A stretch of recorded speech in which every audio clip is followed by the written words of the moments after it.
Thanks for visiting bodycamrareviews.com. Now, if you're a police officer or a law enforcement agency and your job is, you've been tasked with looking for body cameras for your department, my job as a body camera expert is to make sure that you make the right choices and that you pick the right body camera for your department the very first time. Really quickly, I think the best thing that you should know is that there are two types of cameras. There are those that are made by American companies and made with great quality, and then there are those that are sold by American companies, but they actually bought it from a Chinese manufacturer. And this is one of them. If you're looking at a camera like this, or if a vendor is trying to have you test a camera like this, or something that is similar looking than this, then you want to make sure that you steer away, stay far away from it, because there's a lot of problems with these type of cameras. After all, they're not really made with American quality and ingenuity. So I'm going to explain to you briefly about this camera and why you shouldn't buy it and what are the pros and cons about this camera. I'm not going to go into specific details. In other words, I'm not going to go into all the specifications of it. You could actually read it on the website. I'm just going to go through it really quickly and just give you my idea of what you should be looking out for, what all the buttons do, and my 2 cents on it. Opening the box, the first thing that I notice is it says police camera user menu, and you can see menu is spelled incorrectly, and this is an obvious sign that it came from China. Now, some of the vendors that are trying to pass this off as their own camera and claim that they're manufacturer may actually provide another menu that they actually cleaned up and it looks presentable to you. So just because the menu is in perfect English doesn't mean it's not from China. Here is a windshield mount, and basically it's meant to mount your body camera on your vehicle, and that way you could use it as a car camera. This I don't recommend. The reason why is because you're going to have a body camera that's on your body. Every time you get in your vehicle, you're going to take it out, reach over, attach it, aim your camera, drive to your, respond to a call. You get there, detach it, put it back in your body, and it's just not really practical, especially if you're on a call where an officer needs help, and those 2 seconds you take, or those 5 seconds you take to do this and do that, could mean life and death for the person you're trying to help. So if you're going to go with a car camera, do a car camera only. If you're going to go with a body camera, please stick with a body camera only. It also comes with a cable, and this cable has two purposes. One, it's meant to, one end is plugged into the unit, and the other end is plugged into your computer to transfer all the files and also to charge your unit as well. Another thing that this is used for is to plug into a power adapter, so that you could actually plug this into a wall and plug the other into your body camera, and it will charge your camera. They also include here, it looks like a cigarette lighter, and same concept. You want to charge it in your vehicle, plug that in, and plug that into your body camera. Now, if you're holding this in your hand, or if a vendor is sending one of these for you to trial, I want to give you a warning. Do not plug this into your computer. Do not plug this into your network. And the reason why is that this camera is from China, and it's already been proven that some Chinese cameras have viruses in them. In fact, there was I think a couple IT guys in the East Coast, or I think in Florida, that were testing Chinese-made body cameras and found viruses in it. Viruses that will act as a Trojan horse, and once you plug this into your police department computers, you've just compromised your entire data, and that's the last thing that you want. So let's move on. My professional opinion, looking at this camera and holding it, is that it's already old and outdated, and it pretty much copied American cameras that came out 4 or 5 years ago. Now, it being 2016, this to me is outdated. It's useless, and it's not worth the money that they're going to want you to pay for it. Right now, your vendor is probably going to try to sell this to you for $350 to $400 or $450, and I will tell you right now, you could probably get this for maybe $90 or $150 just by going to our website and looking for this exact camera. And on that page, you're gonna of this camera, you're gonna see links that we provided, links that to Chinese manufacturers where you can just buy it direct from them, or you can go to Alibaba.com, and once you get there, do a search for police body cameras, and you're gonna see a whole bunch of Chinese companies selling similar body cameras, and basically they buy from each other or they copy each other, and the more they copy, the more the quality goes down. So once again, please don't be fooled. There might be an American vendor that's trying to sell you a body camera, and the reason why is because they got all excited and are trying to get into the body camera business. Really, just for your information, there are just about 5 real American body cameras out there, and about 50 Chinese cameras out there, or 50 American companies out there trying to sell Chinese cameras. So that's my job today, to educate you so that you don't waste your time and money on buying something that is worthless. First of all, it's too big. It's too thick. I like the clip. I think the clip is what I like. And I like the fact that the clip can swivel, and it pretty much copied the Motorola lapel mics or the speaker mics. So the clip is okay, it makes it well balanced. However, because the unit is still too heavy and too big, what you're going to have a problem with is that when you clip this onto your uniform, getting in and out of the vehicle is going to be a headache every time your seatbelt actually catches on it. So it's kind of too big, in my opinion. Another thing too is that they put a 2-inch LCD screen, which is great. And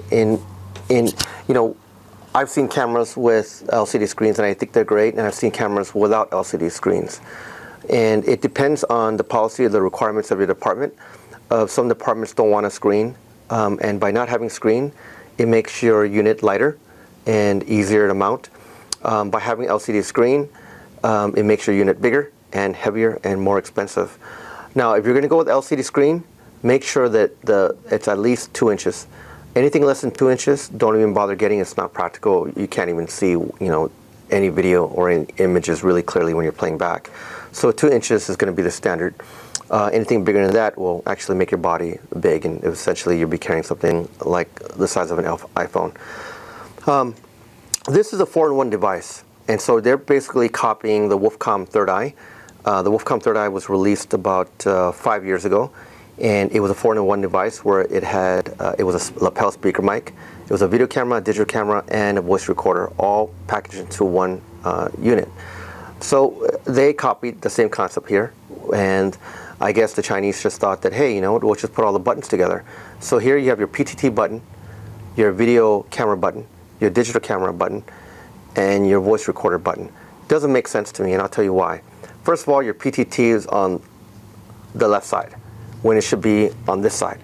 Why? Because most officers are right-handed, and a lot of these speaker mics, all the PT buttons are on the right side. So if you have this mounted in your chest and you reach up and you want to push with your thumb, you can't. You actually have to push with your index finger. Unless you're left-handed, then it might be okay. But then again, also this PT button is way too small. A lot of officers have big thumbs, and trying to feel it and trying to press it might be difficult. Another thing is placing all these buttons too close is not good as well. And the reason why is because when you're trying to reach for the PTT button to communicate, you might push one of these buttons instead. So really, if they're going to put a PTT button somewhere, don't put it next to all these other buttons. It just doesn't make sense. So it's in the front of the unit, you have your 160-degree wide-angle lens, and also your infrared night vision IRs, which will allow you to see 20 to 30 feet, in pitch black darkness. Now, I want to talk to you about the lens. It's 160 degrees for this model. And basically, you're going to end up with video or photos that are warped. And for many departments, they don't allow, or they don't want cameras that have warped images. It's just a no-no. Many departments require the videos or the photos to be flat and with no warpage. So that's why 160 degrees may not be practical, and if a vendor's trying to sell it to you, make sure that you play back the video and see if that's acceptable to your department. Now, 120 degrees is really the maximum allowed on a lens before warping of the image occurs.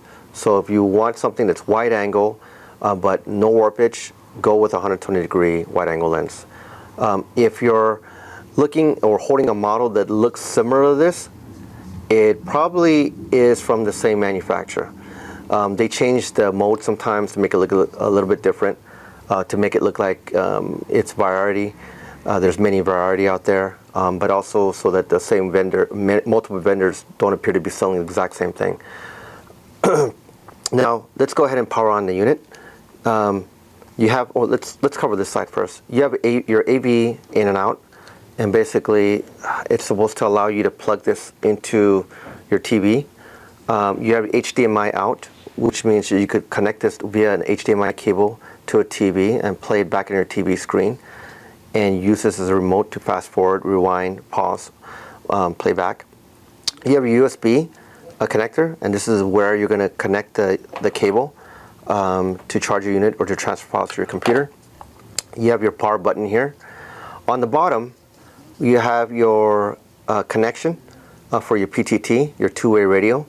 Now, here's the thing, is that it's going to be a big challenge to find a radio cable that will fit in here and connect directly to your radio. And the reason why is that there are literally hundreds of different types of radio models, and I doubt your vendor is going to carry all the radio cable types for every radio.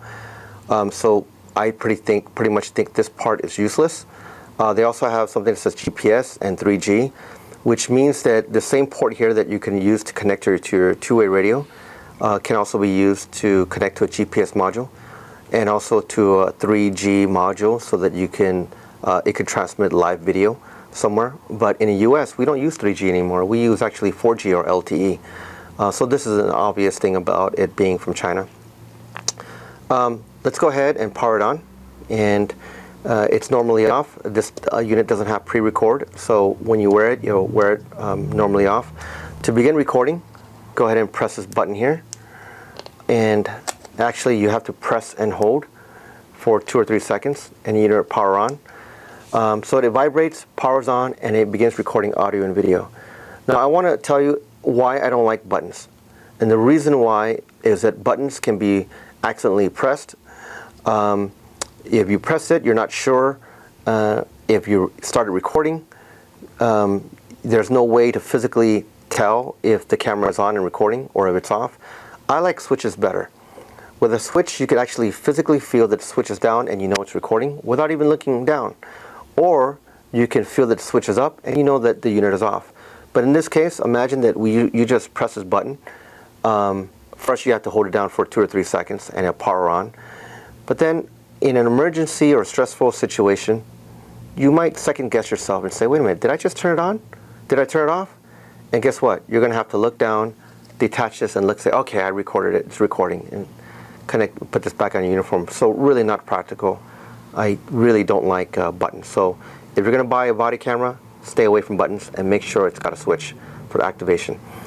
So now it's recording video. To stop recording, you can go ahead and press and hold this down for 2 seconds or 3.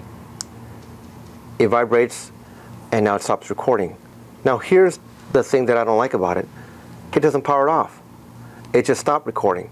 So now it's not recording, but the power's on, the screen is on. So what's going to happen is that now it's starting to drain the battery.